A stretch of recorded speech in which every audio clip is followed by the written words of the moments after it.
a very warm welcome to this future talk that is about political scenarios that enable sustainability transformations. And as you heard probably in many of the panels and sessions of this conference, the picture is not very rosy at the moment.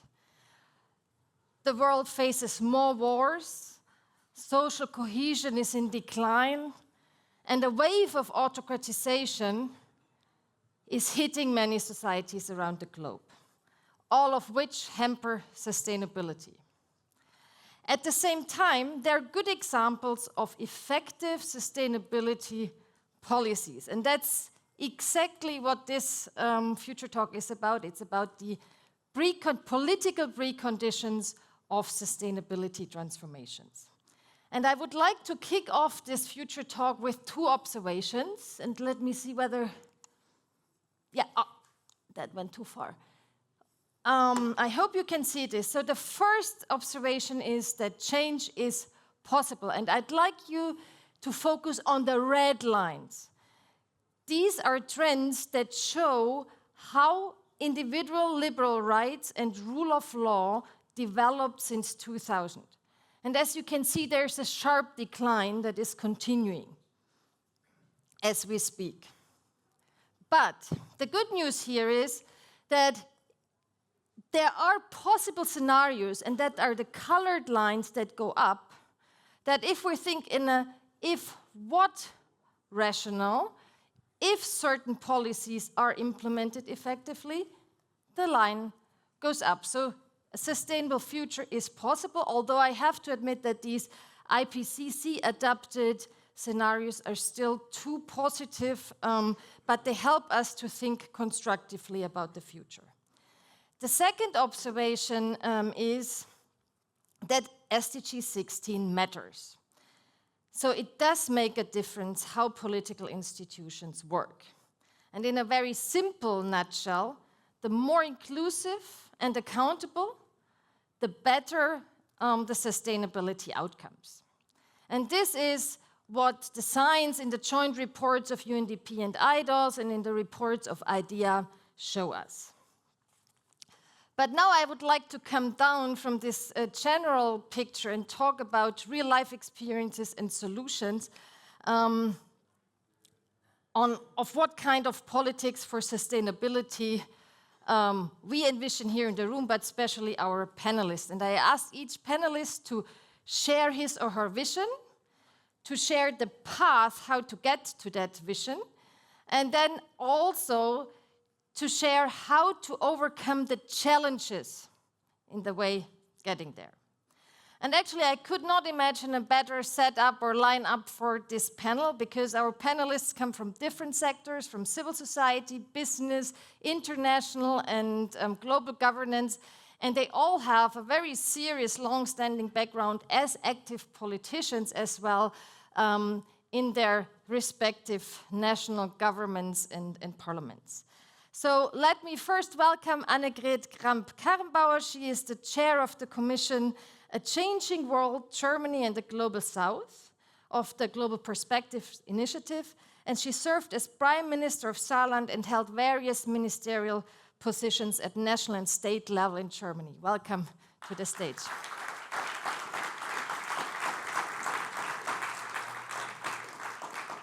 Then I welcome Volker Ratzmann, Executive Vice President and Corporate Public Affairs at Deutsche Post DHL. And in the past, he held positions in the government of Baden-Württemberg and was member of Berlin's state parliament. Welcome.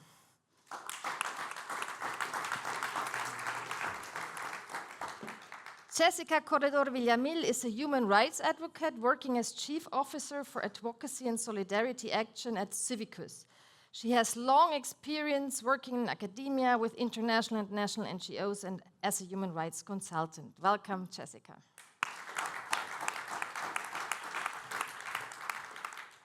Kevin Casas-Zamora is Secretary General of the International Institute for Democracy and Electoral assistance, in short, international idea, an intergovernmental organization.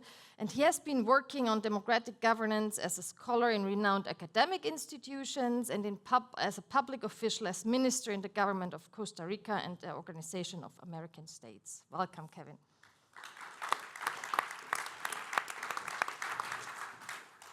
Yeah, so let me come from this general introduction to the very concrete examples that you bring along. And Ms. Kramp-Karrenbauer, I'm sure you bring in a global perspective from, and maybe also some national, I don't know, but from where you sit now, maybe the global one, so the floor is yours.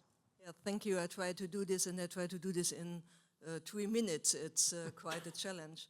So I think every one of us has his own vision of a good life, and then life in sustainability, and life in security, in freedom, in democracy, in welfare and well-being, to raise his children like this. And the political translation for all these individual sides, in my opinion, are the 17 SDGs. And I think we should stick to these SDGs because it's a very good definition of what we call the shared vision of sustainability in the world. And in the past, we created a lot of international order, norms, global structures, from COP to the United Nations, to financial architecture like IWF or the World Bank, and so on. But what we have to face right now are, in my opinion, several challenges. First challenge is the question, what is the outcome? To see, when we come to the implementation to 2030, we have to say we are far away in our schedule. And so what and how would and could we work in a quite better way to get these SDGs turning in reality. The second challenge, in my opinion, is that we are facing right now an increasing global competition between the United States and China, Europe and China, the so-called Western world. And this competition, systemical competition, is straining the global perspectives and the global goals we have and we share together.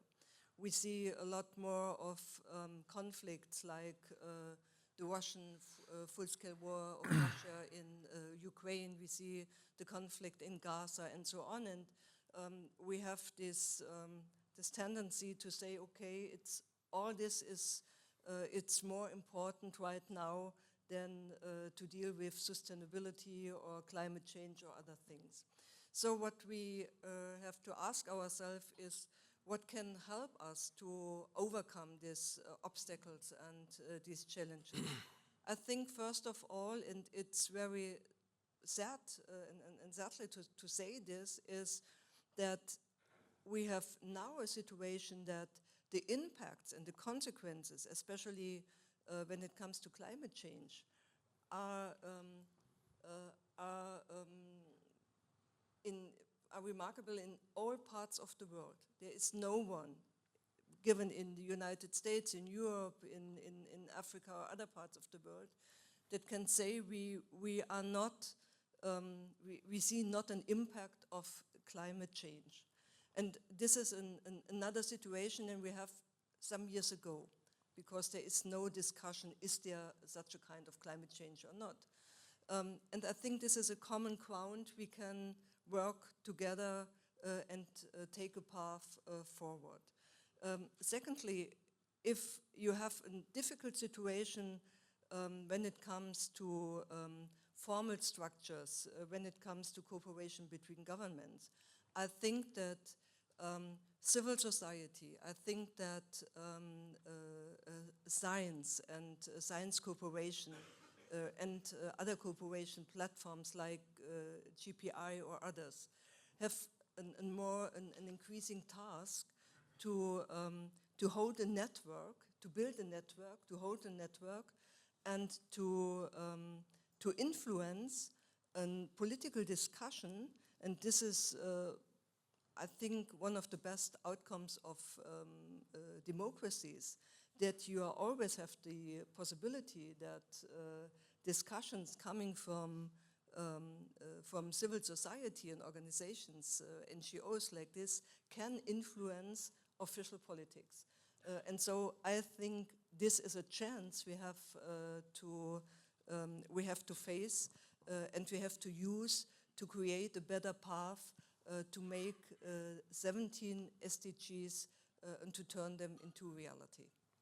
Thank you.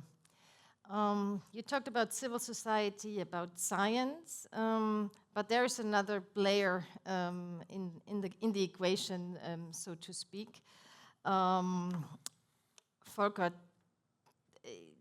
from a business perspective, what would DHL or business, what type of political environment would you need to make business, of course, but also to contribute to sustainability as business? I think firsthand we need a stable and predictable political system. So, you know, our mission is connecting people, improving life. And I think this is one of the core points of democracy at itself.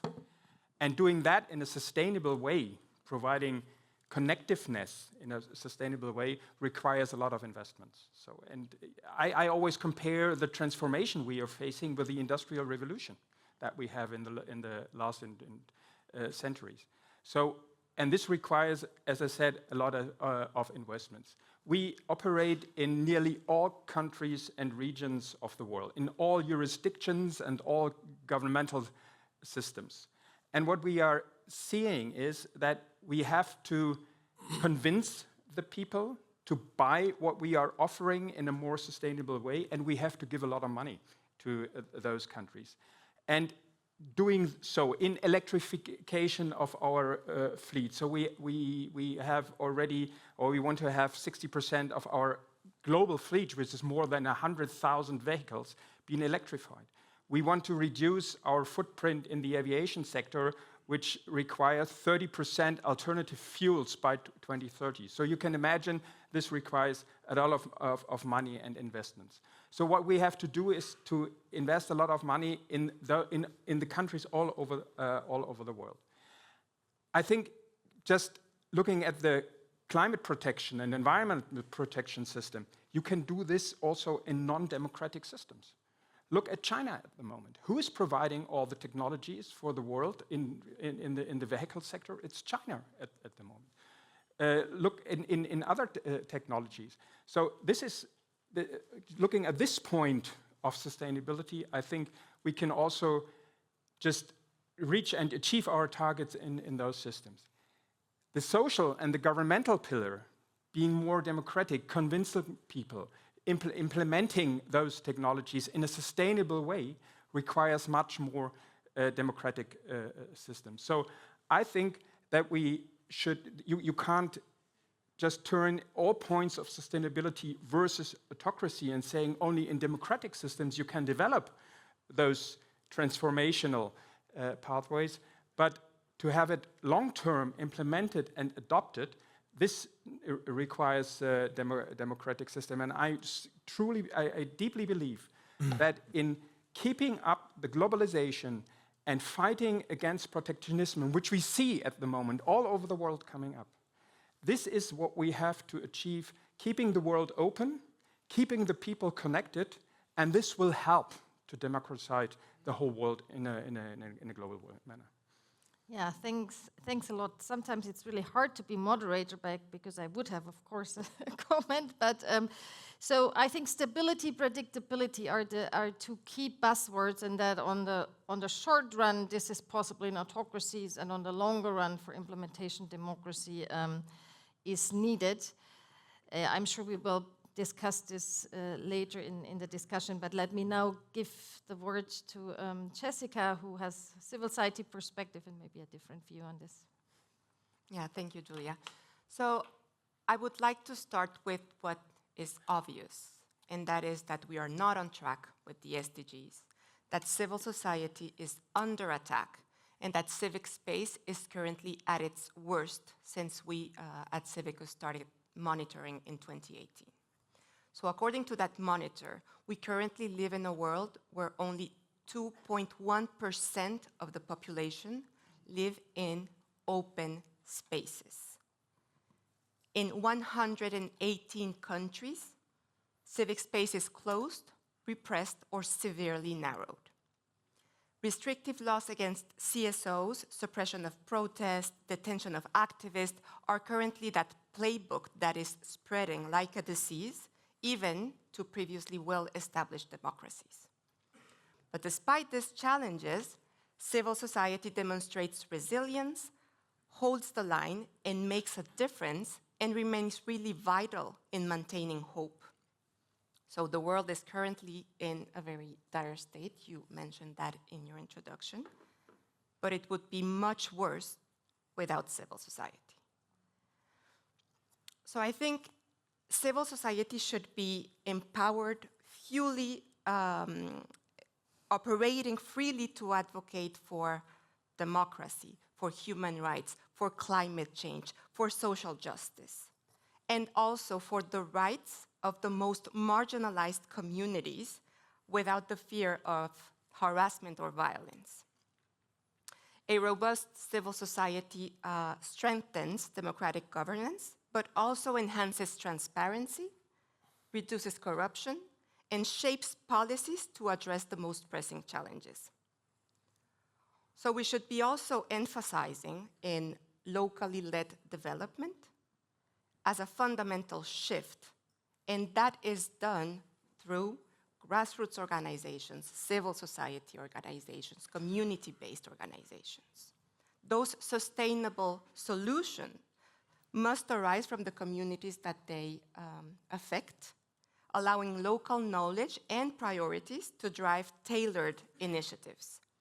So this approach is what will really empower historically marginalized voices and ensures that everyone has a say in shaping their future. But the thing is that this requires a political pathway, and we are not really there yet. A pathway that secures and expands civic space, especially in the face of that rising authoritarianism that you mentioned. So we must hold those governments accountable to national and international frameworks to protect our rights to organize, protest, and speak freely. At the international level, civil society must gain greater access to global decision-making bodies to ensure that the voices are heard. Institutions like the UN should grant meaningful roles and spaces to civil society in their decision-making processes. Cooperation and solidarity are also key in driving change, and Annegret mentioned it as well. So we have a panorama that is quite daunting. Civic space is at its worst. Disinformation and polarization undermine trust in democratic processes, and civil society is often excluded from those decision-making spaces. I think it's also important to mention that the shrinking of that civic space is not organically happen. It is very well organized and very well funded, and it's undermining sustainability. I think I would end by saying that without that freedom to advocate and organize, civil society cannot effectively tackle the issues, and that those issues that are interconnected from the local to the global level.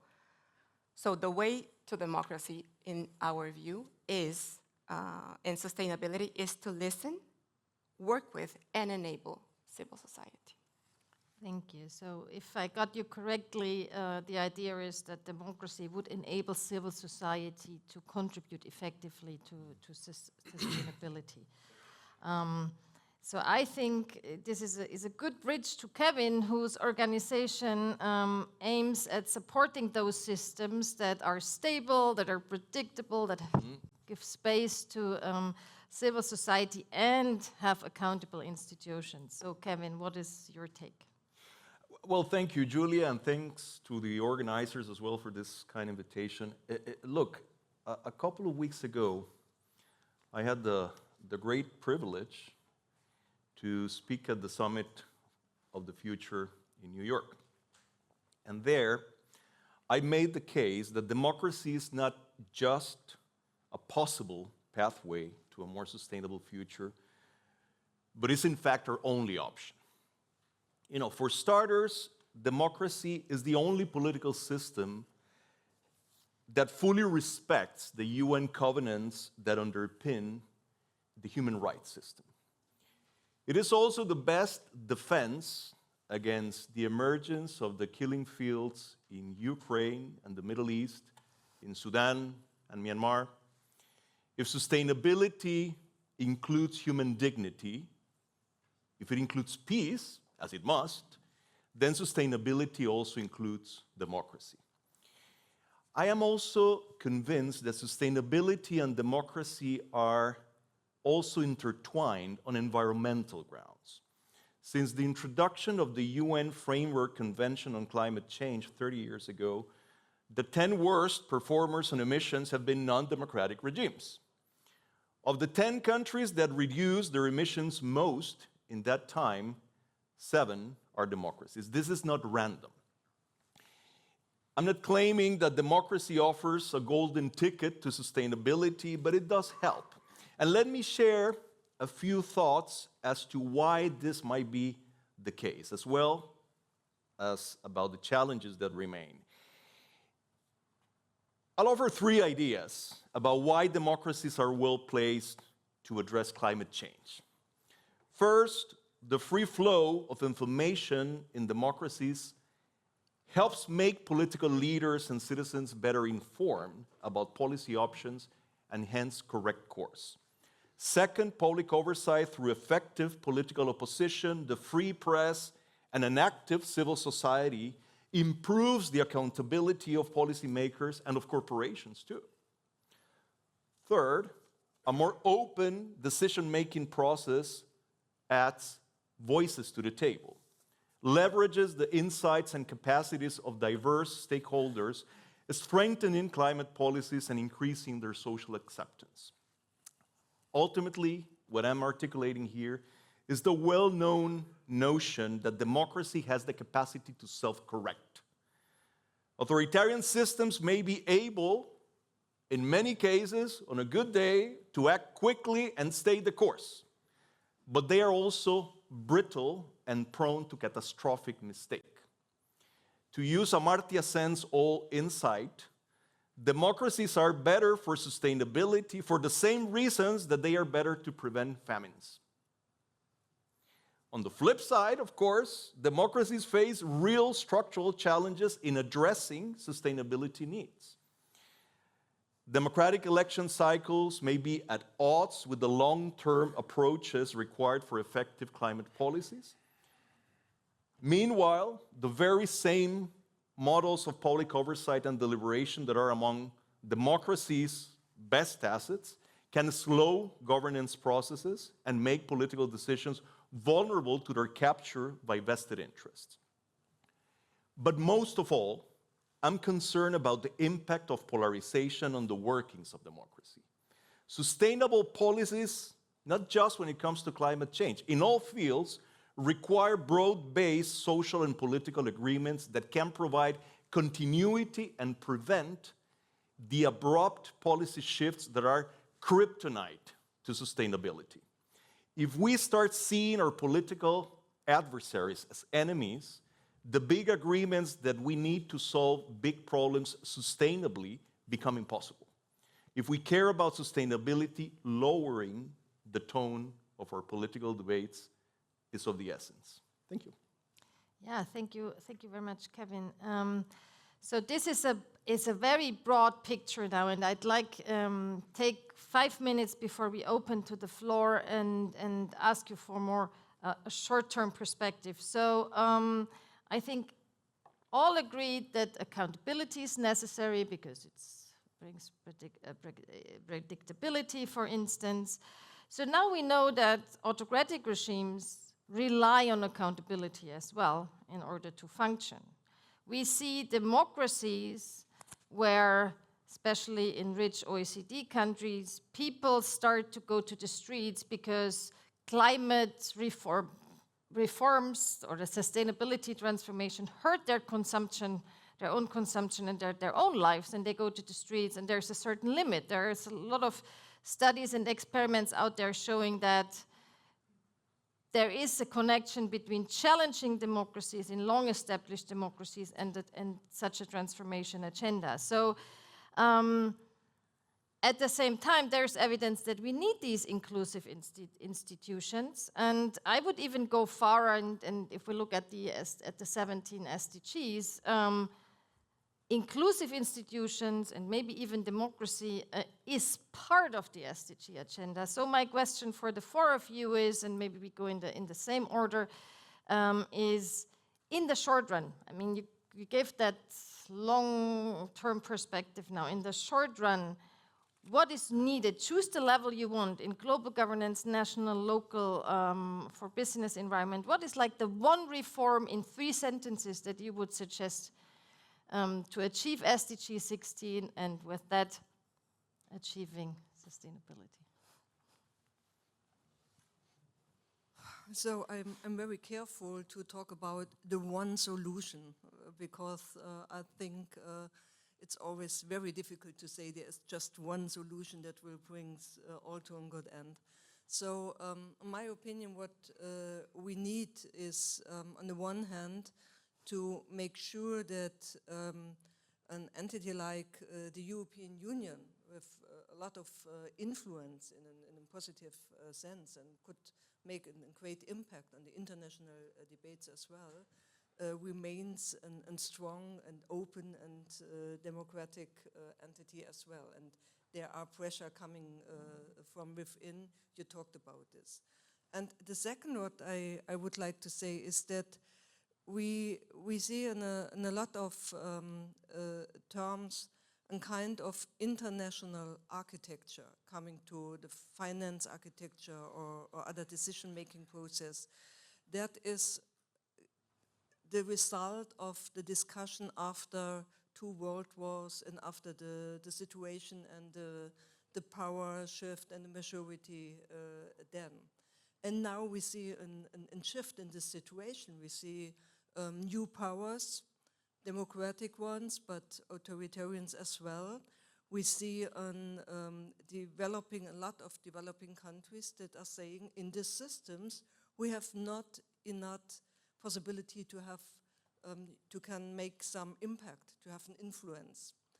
And I think that we have to be very aware that we have now a very small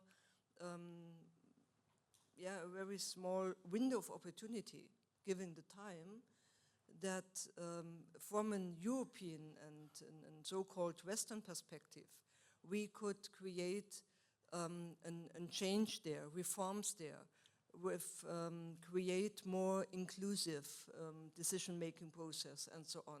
If we don't make it now or too little too late, there will be the reality in the next years that turn this page for us.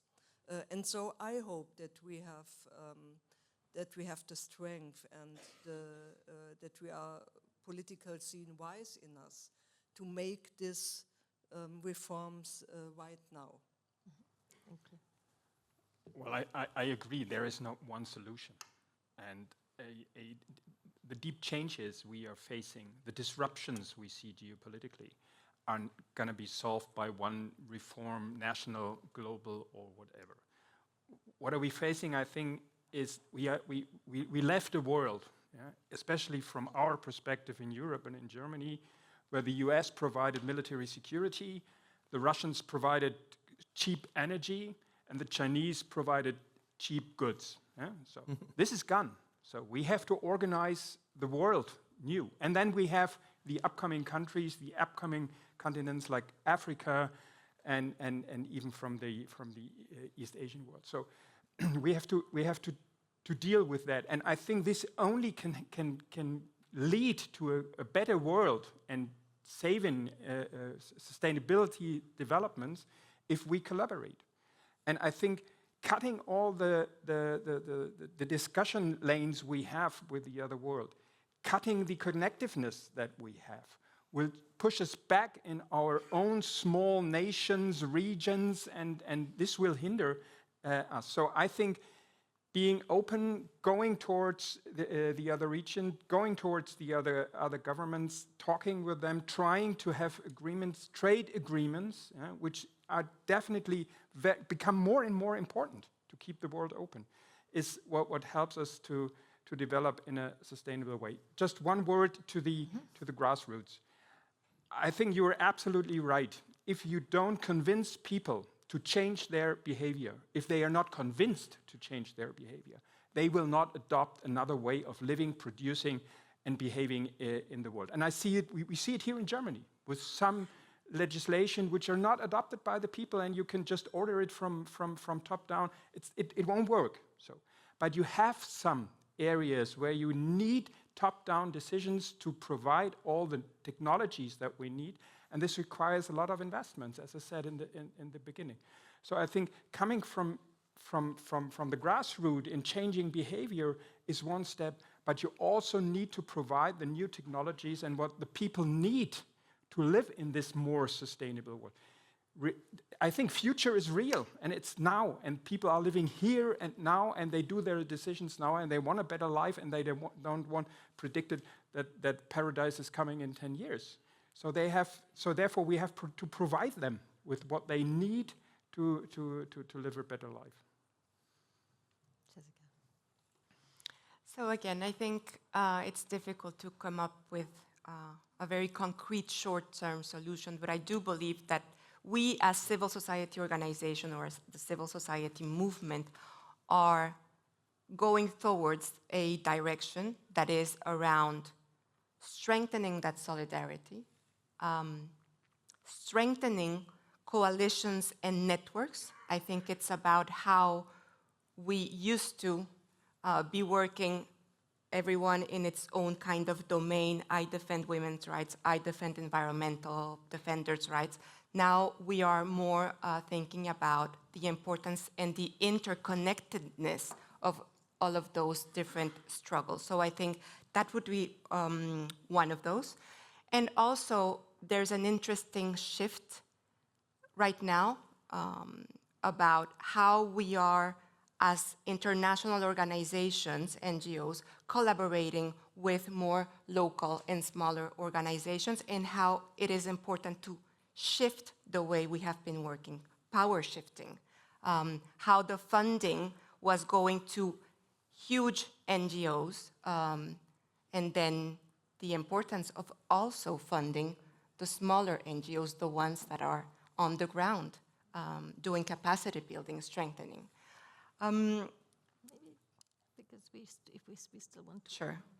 So I think it's about supporting the power of these movements that's always been there, but we have neglected so far. Kevin, maybe short if possible. Yes, I mean, look, if I said that sustainability needs democracy, then we have to ask the question of what is it that needs to be done if we want to secure the future of democracy. And I would say that the single most important thing is, it's not simply that democracy delivers in terms of social expectations, that's often repeated, is that democracy delivers fairness. Because that's where democracy is bleeding at the moment. For 40 years, we've chosen to believe in the myth that it's possible to build sustainable, robust, stable democratic systems amidst ever-increasing levels of inequality. Well, the bill has come in. Because the problem is that extreme inequality generates policy capture, which in turn generates more inequality, which in turn generates policy capture. So there has to be, if we care about the future of democracy, some fundamental reforms in the way capitalism operates. And don't take my word for it. I mean, you have to read, I encourage you to do it, Martin Wolf's latest book. Martin Wolf is not precisely a guy known for his socialist proclivities. So if you ask me for one important thing to do, taxation of the ultra-wealthy is crucial. Just yesterday, I came across a piece of information that made my jaw fall to the floor. Last year, there were 35 corporations in the US that paid their top executives more than they paid taxes to the federal government, even though they generated billions in profits. Well, that's what a system that is rigged in favor of the elites looks like. No wonder so many people are angry.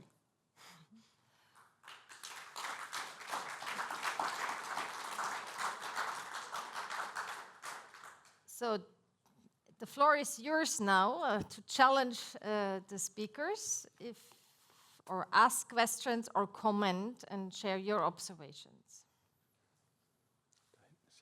I can't. Last row. Yeah, there is a mic around. Yeah. And please introduce yourself as well. Hi, good afternoon. I'm Simon Injovu from Zambia, from the Small Scale Miners Association of Zambia. We are into copper, cobalt, manganese, and lithium. I would like to compare sustainability, community development of democracy on how we manage minerals in Africa, because this is something where we need proper sustainable development to look after communities in Africa. We have seen pits where copper, cobalt has been dug and nothing has been left for the people of Africa. What are we doing about it? Because that's the main factor where democracy must flow. Apart from the political issue which you have raised, the economic development in Africa must be addressed. We have seen the corporate social responsibilities where multinational companies, they are not providing proper social corporate responsibilities. How do we challenge this problem? Thank you. Thank you. Are there more comments, observations? In the front here, in the third row.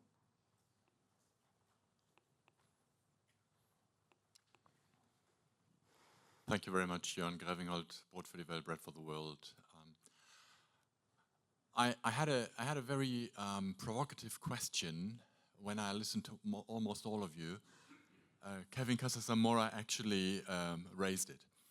And now I will reframe the question, because it's exactly the point that is so obvious. If we say, okay, we need democracy for sustainability, and we see where the world is moving right now, oh dear, where are we heading? If we say what we need is a world and is democracies where there's not only a seat at the table for everyone, including the people from Zambia that were just mentioned, but a fair share of the meal on the table. So what do we have to do? And my impression is just restating that we need free markets, open markets, which is true, will not be sufficient, because it will remind people of the era of open markets that has increased inequality over the past decades incredibly and has exactly delivered the world we live in right now. So what change is needed in the economic system is my question. Thank you. I don't see any other hands. If there is one more, and that I will close the list here so that the panel still has the opportunity to answer. Thank you.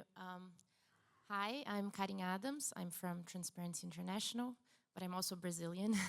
And we have seen a lot of shifts in our political situation in Brazil. And also looking at other countries, it seems that the case for democracy isn't very popular nowadays. with a lot of the voters. And also the case of civic space. We talk about shrinking civic space, we talk about NGOs being persecuted, and this doesn't seem like super popular. And if we think, if we agree that sustainability needs a vibrant democracy, what is wrong with our messaging? How can we reach voters to actually care? I think Kevin already addressed in a bit what's wrong, but how can we, as civil society, but also as governments in a way, make the case so that the threat is more palpable and people don't cater to their first needs, which is of course what they would to their material needs. So thank you. Yeah, thank you. Three excellent questions, comments. I'll start, maybe I won't distribute it. There's kind of a natural distribution, I guess. So I would go again, and that's your last opportunity to come in. And we all see the time down there. So just So it's very hard to answer all these questions and comments in just 1 minute. pick one. Pick one, okay. So let me say just one thing. I think that the idea of democracy and humanitarian rights is still very attractive. Because you see, there are always people fighting for these rights, for this democracy, risking their own life. Don't do immigration in a large number to China or to Russia. They go to other countries. And so I think we have to make clear in all these political discussions in our own countries, given the political discussion with very populist and anti-democratic forces here, we have to make clear that democracy, it's not the easiest way to find solution, not the easiest way, the easiest system. It's complicated and it's a challenge for everyone. But it's a lot better than what we see in autocracies. And this idea, to stick with these ideas against all odds and against all pressure, I think this is the best we can do, and to give a good example, especially here in Germany, especially here in Europe. After 2 world wars, we were the ones who get lucky to become democracies in this sense, and so I think this is a great tradition we should fight for in the world. Thank you. Yeah, just I think this is a revolutionary question. Huh? What do we have to change in the economic system to create a better world? I think, well, it can't be answered just in one sense, and I think you need books to answer this question. But I think what's still true is that we need clear guidelines for the economic sector, which direct you into sustainability, but gives you the possibility to earn money with the money you invested. We are, as a stock noted company, we are dealing with the money of other people. So we have to invest it in business sectors which are profitable. Otherwise, we be prosecuted. So therefore, I think these guidelines have to be very clear. And the more you set it clear and give the possibility to invest and go in a certain sustainable direction, the better it is. Taxation, Kevin, just one word. Yes, you're absolutely right. To tax the super rich people in the world would help. But the then coming question is what to do with the money. Look at the states, what they are doing with the money. Are they putting it in the right sectors? Are they investing it in sectors to drive sustainability? And I doubt a little bit that these money has always been channeled in the right way. And therefore, I think this is what we have to look also after, not only take the money, but tell political decision makers what to do with the money. No, we started later, and we go ahead for I think 3-4 I'd like minutes. to address the question on why are we not succeeding in promoting democracy and civic space. I'm from Colombia. So I think that we are seeing in countries such as Brazil and Colombia that symbolic changes that are happening in our countries make a big difference.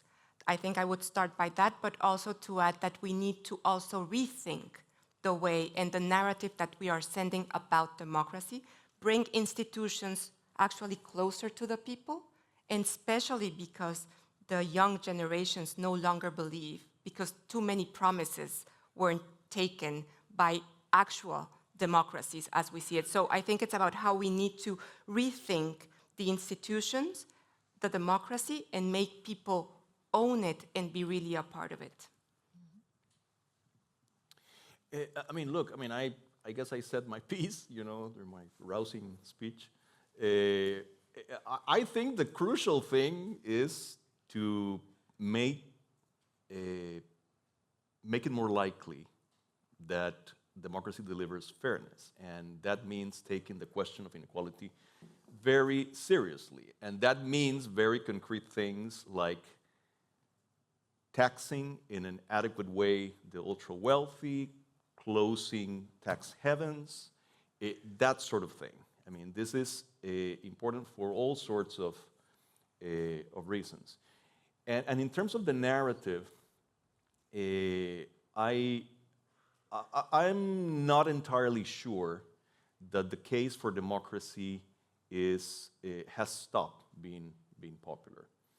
I think there's a case that is readily accepted, even though there's a lot of dissatisfaction with the way democracy works in practice. And there's also the need to state the case for democracy with conviction. And one of the things that I always go back to is my point about self-correction. You know, in a democracy, you know that even if you don't like the guys that are running the show, you're going to have an opportunity in 4 or 5 years' time to get the rascals out, right? Authoritarian systems are like playing the roulette, right? You might be very lucky and end up with Lee Kuan Yew running the show, and you do great, but in all likelihood, it is far more probable that you're going to end up with someone like Idi Amin running the show. And you have nowhere to go and no possibility to correct any public policy. So this ability of democracy to self-correct, I think, is a very, very powerful argument that should be made over and over and over.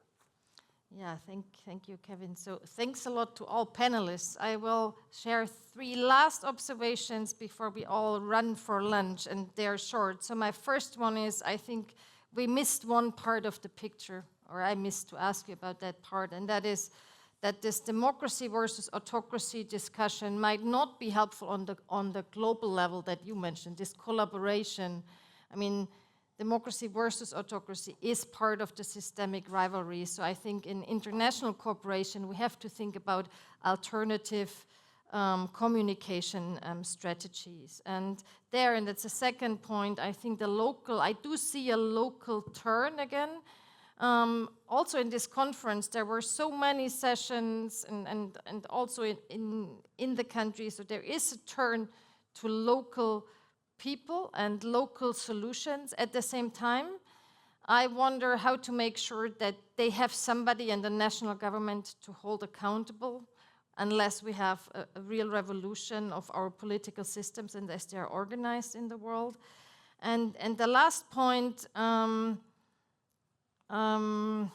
is about economics and democracy. And you said, yeah, read a book. Actually, I think, and this is for us, the science community, there are not many books out there because we have become so specialized that we either work on politics or economics, and maybe that's also a call for more knowledge that brings both together. And the very last remark, China does not stand for autocracy. I think it's still a very exceptional case. So look around at the other cases in the world that do not deliver, including democracies, unfortunately. So, having said this, a not very positive note, actually, at the end, but let me end on one positive note. I think all agreed that fighting for democracy and democratic rights is still important, that those here on the panel make a case for it, and now it's time for equal access to lunch for everybody. So enjoy it. That's fairness in practice.